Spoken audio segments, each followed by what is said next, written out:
You're watching The Ready Writer, a show where I get to speak to writers of all different genres, mediums, and experiences. The Ready Writer. Are you ready?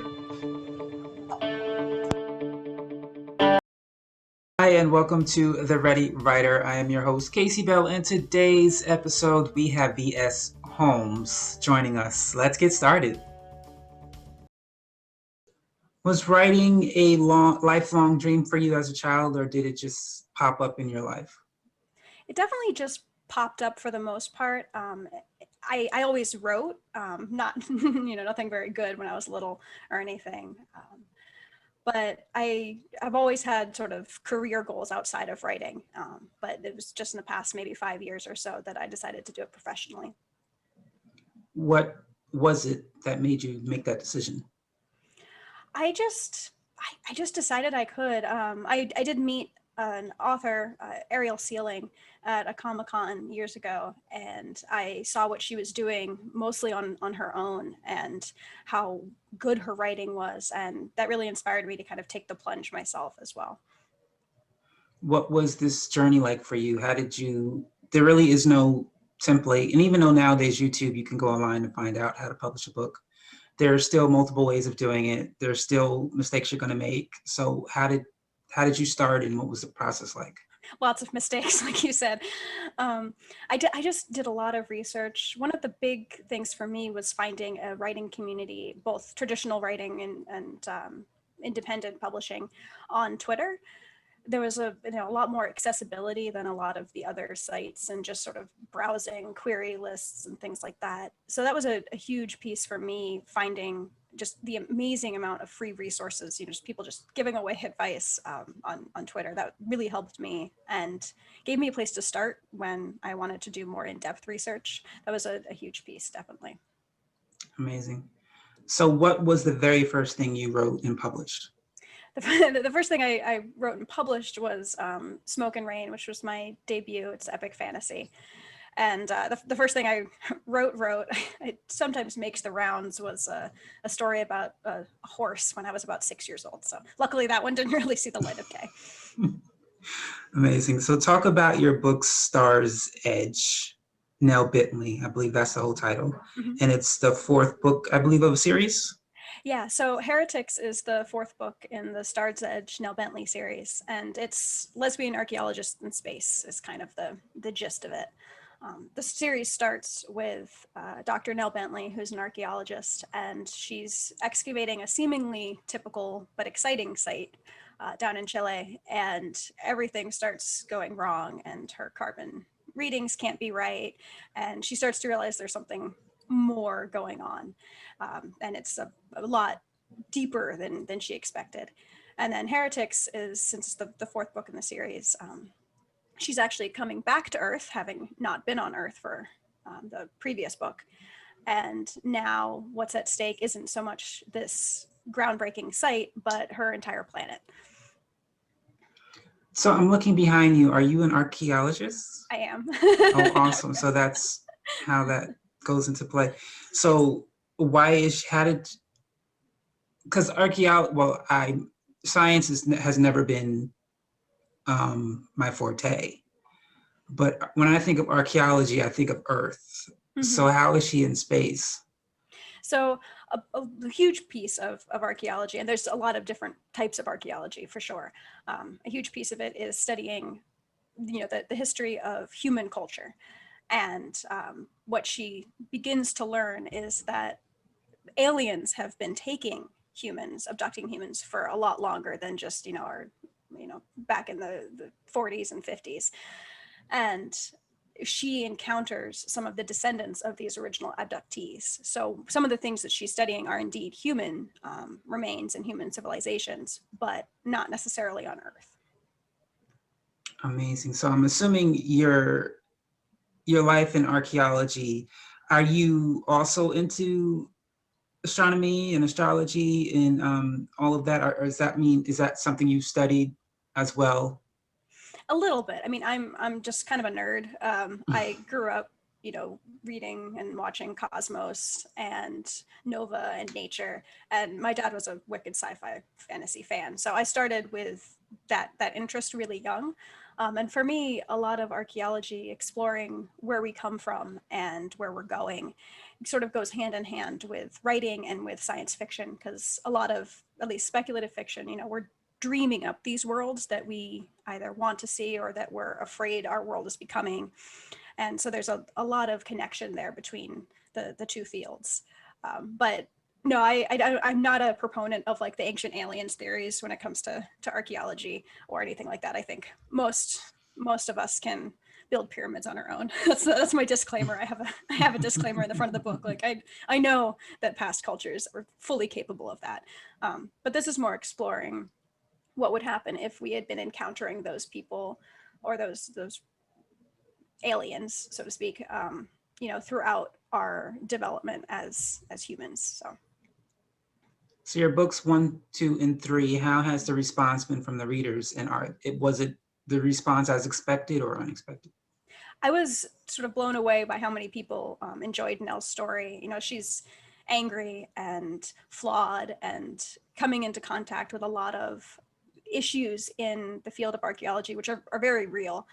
There's a lot of racism and sexism in archaeology. And so that's something I kind of wanted her to explore in her field that she loves so much, but then also, sort of extrapolating that out as she's encountering these very high tech people as well. So I was really excited that people loved my angry, flawed lesbian character. And I was also really excited to have readers just go along for the ride, because it starts out on Earth and then it, ends up in space, and there's a lot of back and forth. And I was really excited to see how many people loved that and saw what I was trying to piece together with those stories. I was very worried about fellow archaeologists reading my book. I mean, I publish under a pen name, partially because of that. But a lot of archaeology is a flawed science, and there's a lot of different ways to do what we do. And when you're writing fiction, you kind of have to gloss over some of the details because they get boring after a while. So I was, hoping my boss wasn't reading this thinking this is how I thought archaeology was actually done. So I know I personally in my childhood never dreamed of writing a book, never thought I could. And so the first time I held my first book, it was like, oh, wow, this is really it. So when you first experienced that book coming in the mail, opening it and holding it, and seeing your name on there, and seeing your words that you put together, and the cover, everything that you chose and you helped, what was your first reaction? I cried. I mean, I cry at everything. I cry at like the Windex commercials, but I definitely, it was such a powerful moment. I think in part because I studied people and I studied the impacts that we have decades and centuries after we die, and thinking like, this is a tiny little mark that I've made. I don't know how many people will read it or love it or even know my name after I'm dead, but knowing that I did a little something and I created this little thing here, this 5.5 by 8.5 tome, that it's a little taste of immortality. It's kind of prideful to say that, but I think that's as close as we can get. And seeing that and seeing that I had done this thing with my hands and with my mind was very powerful. So when I first started realizing that publishing a book is easy, but selling it is never easy, one of the things I started researching is all the things, all the marketing tools. And one of the things they said was book expos and festivals and book signings, et cetera, et cetera, et cetera. And unfortunately now we can't really do that as much as we once could. So what have you done to temporarily replace those marketing tools? Well, I mean, there's a lot of online cons, which are sort of awkward and strange. I think we're working through a lot of the strange learning curves with that. And I've been doing that as well, some online readings. I'm very introverted. And so getting on and doing things like this, it's very different for me. Like I said, I'm usually in your seat doing the interviews with my own podcast. So that's helped, it's something to keep connection, especially with the community going, in interviewing people and being interviewed. And there's a lot of that and a lot of those online, like the live book readings and things like that I've been enjoying doing. But yeah, I have a book launch coming up, and we'll see. I launched a book in sort of the beginning of the pandemic in June last year, and we had to very quickly switch gears, and I did a recorded reading and a giveaway and things like that. And it was successful. I don't know if it would have been as successful, or if it would have been more successful, I guess, if it had been live. But one thing that's nice for me is, I have a chronic illness, so going out and doing events like that can have a very, very big toll. So it's a little nice to have this, like, oh, I'm just in my house right now doing this, and I'm dressed up, but it's just the top half or whatever. So I'm appreciating that. I do think that we could get some more creativity with how we interact and how we do online conventions and things like that. But I don't think I have the answer. So with all the knowledge and experience you have now as a published author, what is some advice you would give a beginner that they definitely need to know before they even get started? Everyone's process is different, is something I'm still learning, I'm still working on. I think every book we write, our process changes a little bit, whether we're honing it, getting better at it, or changing it completely. I went from heavy outlining to almost complete pantsing recently. And I don't know if I'll probably find some place in the middle. But understanding that your process, both with writing and with publishing and with marketing, is going to be different. Every book is individual, every author is individual, I think is really important.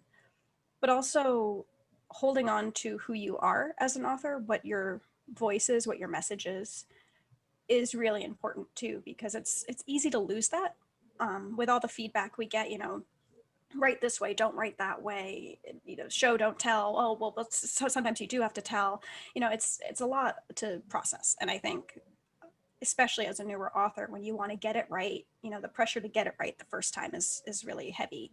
And you're not going to get it right for the first time, and you probably won't ever get it right, because I don't think any of us ever get it right.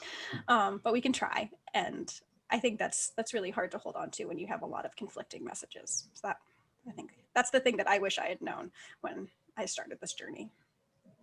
Amazing. So my last question for you, a fun question.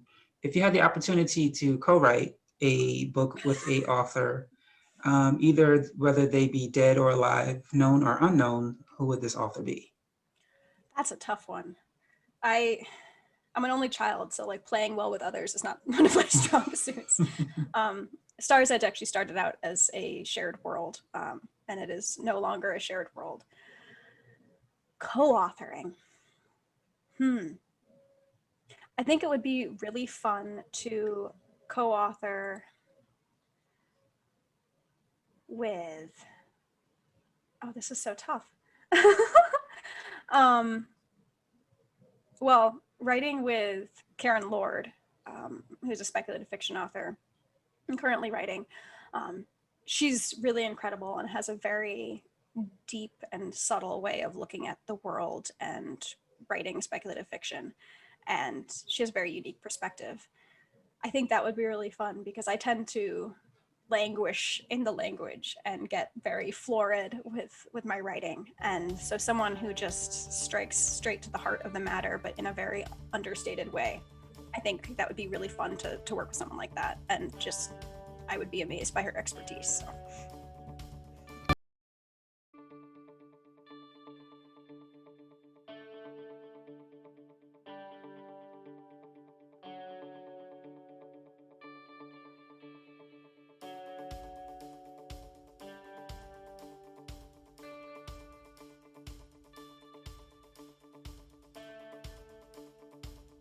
That's all the time we have for you today for The Ready Writer. Thank you, V.S. Holmes, for sharing your story and being our guest. And to the audience for watching, thank you so much. We greatly appreciate it. Have a great day.